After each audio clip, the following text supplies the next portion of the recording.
It was 10 o'clock at night, the day they took the keys from my apartment, and I didn't know where I'm going to sleep.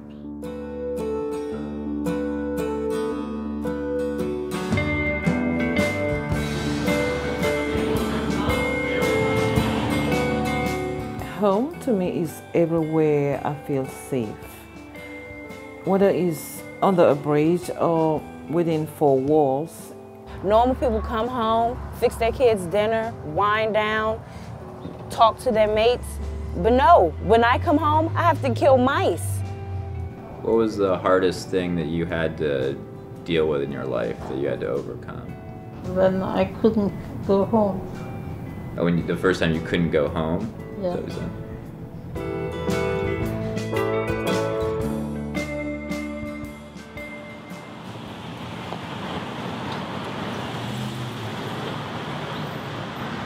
You can make a left turn here. Are you giving me directions to get to the post office? Yeah. How many times have we been from your apartment to the post office? But that's somewhere that you're not gonna... Right there? Is that where it's gonna stay? Thank you. Okay. This was the fourth shelter that you stayed at, right? What for? In DC. The fourth one. I don't know. All you were of at them. John Young. The same? In French, we call concours de circonstances. Circumstances. Well, they were trying to kick me out of a shelter, what else? And she's there to help us out, keep a bed, be somewhere. She's like a sister now. Serious. Mommy. Yes. My chip. Chip. Okay. The mouse ate your last bag of chip, Mommy. Huh? Yeah. And she's still smiling. You see that? Yes, I got 4 kids. My kids shouldn't be scared to go in their room because they see a dead mouse behind their door or their room. If you guys do want to leave, that still doesn't mean that we can't help to get you, you know, something that hopefully you can be happy with. Right, it might not be, you know, the same. And I then came to the conclusion where I'm not even worried about all of that. Just give me enough. Struggle, to me, well, I'm going to tell you what struggle is. Life in a shelter, it's kind of like being in prison. But it's a bed. When you're homeless, you want that bed there. Getting up every day, going to work, and still can't afford to live decent. Not knowing what the next day would bring. Maintaining hope and fighting for slow but insistent progress. I'm a single mom. If I'm not going to do it, who else will? That's struggle.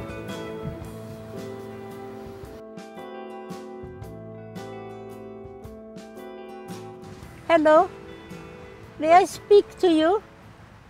Yes, ma'am. Do you live here in this building? Yes, ma'am. I used to live there in a shelter.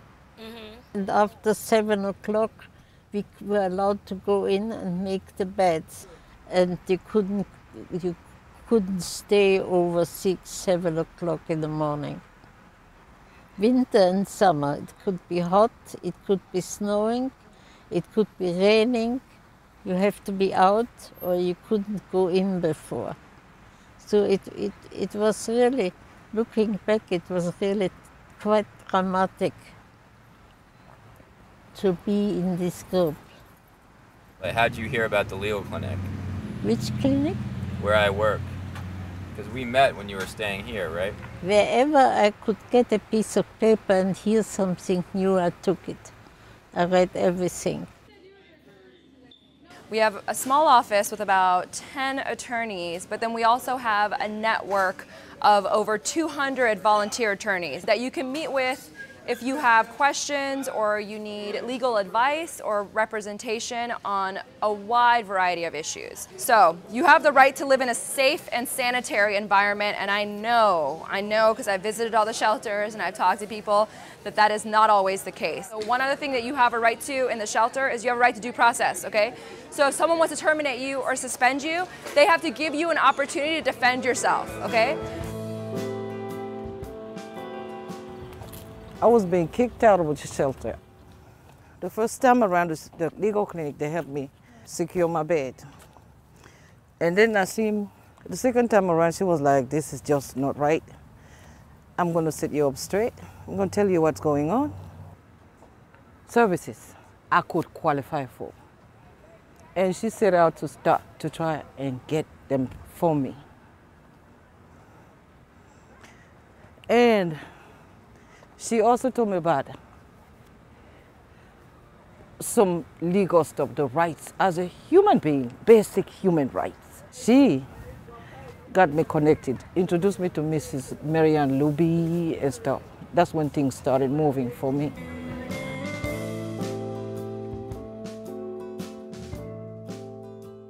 Before I had my daughter, I was sleeping on sliding boards with my son because my mother was a crackhead. And my mother wants to smoke all my money, and I can't let her smoke my money if I gotta take care of my son. So go ahead, put me out, because I can't do that one, Ma. And it's like when I moved in here,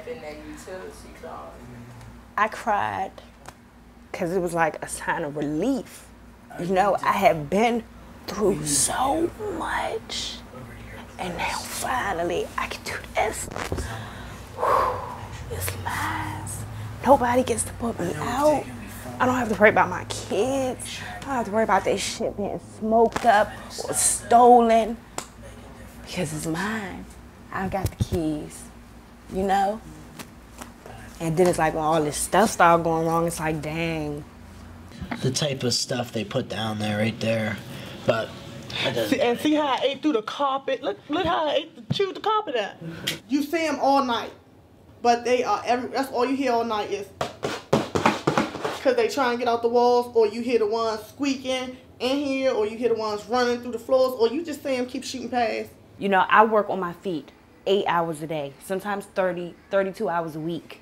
You get what I'm saying? So the first thing I want to do when I come home from picking my kids up, sit on my couch and kick my shoes off. Not leave my daughter in the hallway and move my furniture around trying to catch the mice. it's ridiculous. It's really ridiculous. And every time I go out there, I get like upset and fired up. So I guess like the next step, you know, is get into conditions court and hopefully getting the judge to order them to make some repairs in the short term and getting an inspector out there from the court to see how they've been, you know, living and how they've been treated.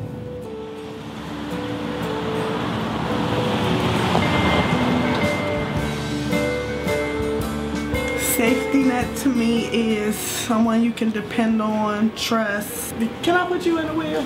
Because you is my safety net. The way you also stood up for other women in the shelters and how you would just call me and I would, you know, I'd come to the office in the morning and have 4 messages from her. And 3 of them were just, you know, you don't understand what they're doing to this woman. She's outside, she looks frail, she looks sick and she's not getting a bed. Can you please call someone? Can you do something? I think his reaction in helping people and helping them act to build their life in a way which would be their own character. I do try to do that, so I'm glad it's coming across. Yeah. You know, I can sit and I can laugh with him. I can call him Chill Will, which that's his name today, you guys. See, he's chilling. So, you know, and we still have a working relationship. We still can have fun, and he's not serious. He's open. Miss Smart is also a safety net because I know that if I needed somewhere to go or couldn't stay at my house, I can come with her. She would go beyond the call of, I'm a lawyer. That's all I do for you. I'm going to give you a lawyer, a legal advice, and that's about it. She would go. I remember when I got put out at the village, she borrowed a car to help me move. She moved those big bags I had.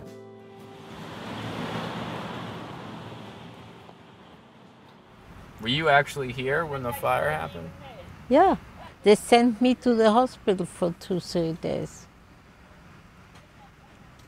And then we never came back. I lost everything here. He always told me, I'm looking for you for an apartment. I never believed it.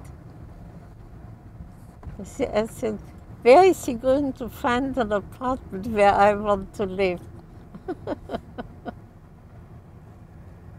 I think I'm the only one who was in a shelter who lives in this area, right? I had to bribe a lot of people to get you that apartment. Yeah.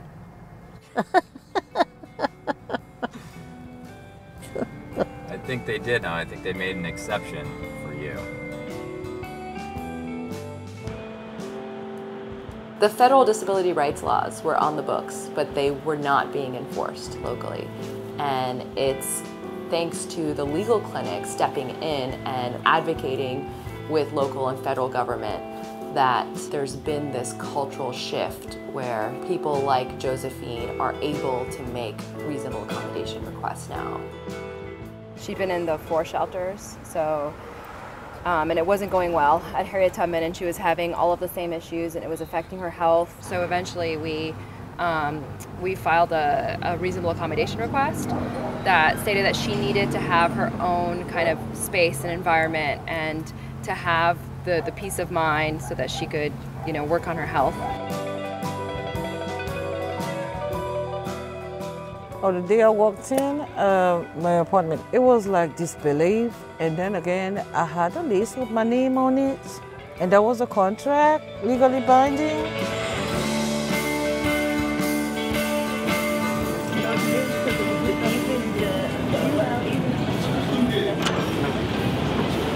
I believe that justice is creating change from the bottom up.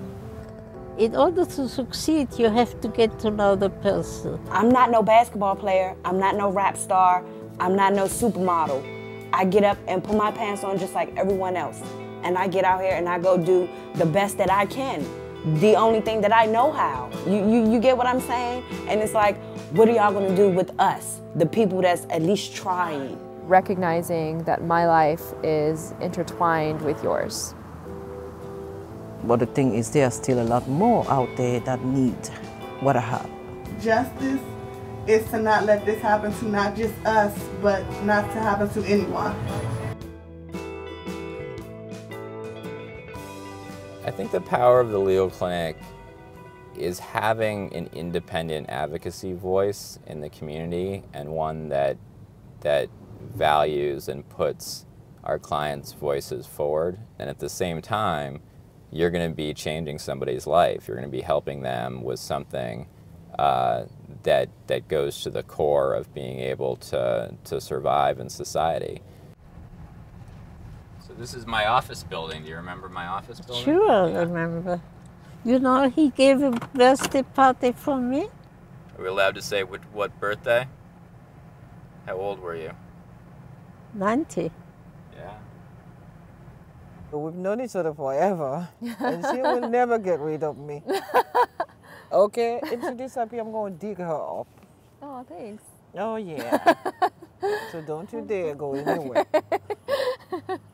And your first kid, whenever you have a kid, you got a babysitter on me, the best. The reason why I do what I do is because I think that law school is really hard, and it took a lot to get through that, and I want to use that degree. Since it was so hard to get, I want to use it to help people, you know? And I think being a lawyer, you have a unique opportunity to really solve problems in people's lives that are huge problems, but that are solvable. Now we have the court's inspector being there. He's going to be there shortly, just in a couple weeks. He's going to see how messed up all this stuff is. And she'll have to repair it to the court's satisfaction, or else she'll get a contempt order from the court. Got what we wanted. So either way, we still won. You know what I'm saying? We didn't finish, but it's more to come. You know, that lets me know that you just can't give up.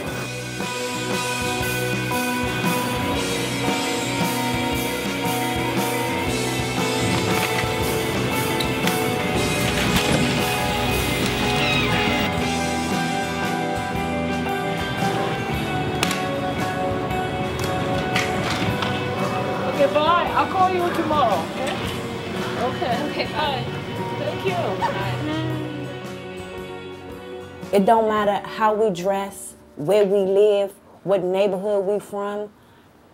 You use your voice. That goes back to use your voice because someone will hear you. That's all. On a single night, more than 6,000 people in the district are without a permanent home. What we need the most as homeless people: housing, training, jobs, health care. We also need to be connected to our children. Almost 30% of DC children are living at or below the poverty line. I find myself talking to people more and more every day, and I'm surprised about their stories. And you know, sometimes I refer them right to Will, right there while I'm talking to them, because I'm like, wow, like if we're not the only ones, how many other people?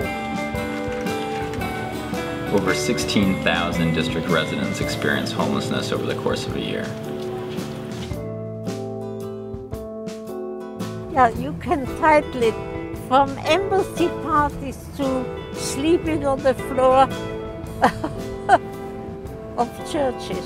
It's the Russian Orthodox. Maybe something a little more snappy. Yeah.